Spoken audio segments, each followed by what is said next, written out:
Alright, so now that we know why turning into a 3-betting master is important, let's talk about what type of characteristics make a hand good to 3-bet in the first place. Now, there's a lot of variables other than your cards like opponent type, position, stack sizes, and table image that can make you more or less likely to 3-bet a hand at any given time. We'll get into more detail about all of that later, but for now just realize that there's mainly 3 characteristics in a hand that determine its 3-bet ability, which are raw equity, smooth equity distribution, and a lack of nuttiness. We're going to spend some time talking about each of these in the next few slides, but something I want to mention is that these characteristics are defined and outlined very extensively in Tom Chambers' book, Advanced PLO Theory, which, like I've said before, is definitely worth picking up if you haven't already.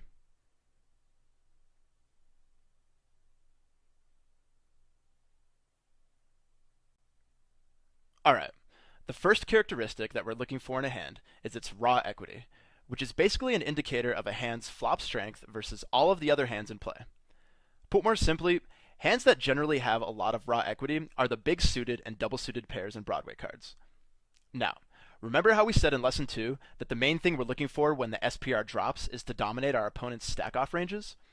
Well, taking raw equity into consideration is important, because hands with a lot of raw equity oftentimes dominate our opponent's stack-off ranges because they flop better combo draws, like overpair and flush draws, pair plus flush draws, higher straight draws, and so on. Plus, Broadway hands not only trump their combo draws, but you can cooler their made hands as well, such as flopping top 2 against top and bottom pair on a Queen Jack 7 board, or trips with a better kicker on a Jack Jack 6 board, for example.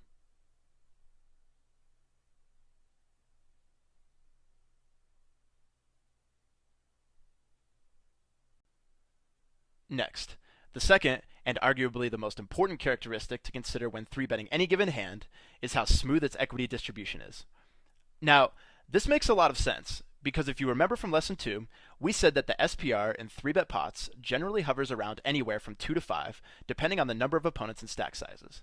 And I don't know about you, but if players are getting the money in lighter in 3-bet pots, I want hands that flop equity more often, so that I can correctly stack off and scoop the big pots more often, which is exactly what smooth hands do best.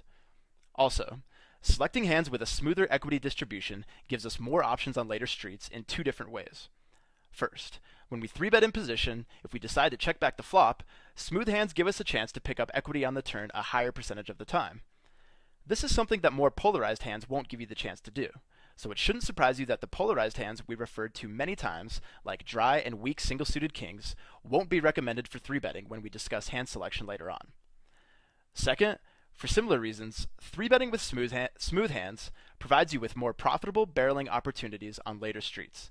Because remember that when we're talking about post-flop equity distribution, that doesn't mean the hand flops equity more consistently only on the flop. It means that it picks up equity frequently on the turn as well. So what this means is that if you c-bet and get called, there's many more opportunities for you to semi-bluff the turn profitably, both in position and out of position. And I don't know about you, but when I'm barreling, I enjoy it a lot more when I actually have some equity than when I have total air. What do you think?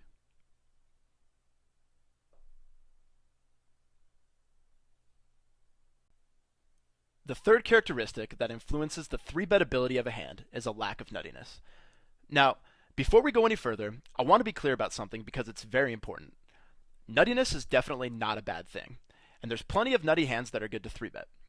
For example, a hand like Ace-Ace, King-King, double suited is a very nutty hand, and if you're fortunate enough to get dealt this monster, then don't hesitate to 3-bet and pump as much money into the pot as you can.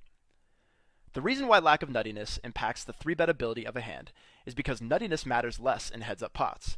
And the difference maker here is that if you have 2 hands of otherwise equal strength, it's better to 3-bet the less nutty hand because it will help clean up your non-nutty draws. Put more simply, when you 3-bet a nutty hand to get heads up, there's a risk of sacrificing some of its implied odds value that comes from coolering someone with deeper stacks. On the other hand, if you 3-bet a non-nutty hand, you get to promote the value of its non-nutty components, which are worth more at shallower SPRs.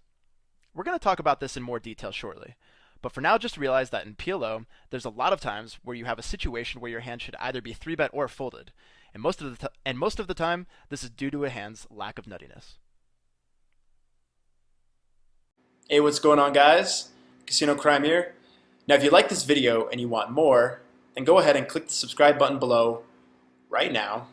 And if you want to join me for more of my 6 max success secrets and free video tutorials, just click the link to the right. See you inside the trainings. Good luck.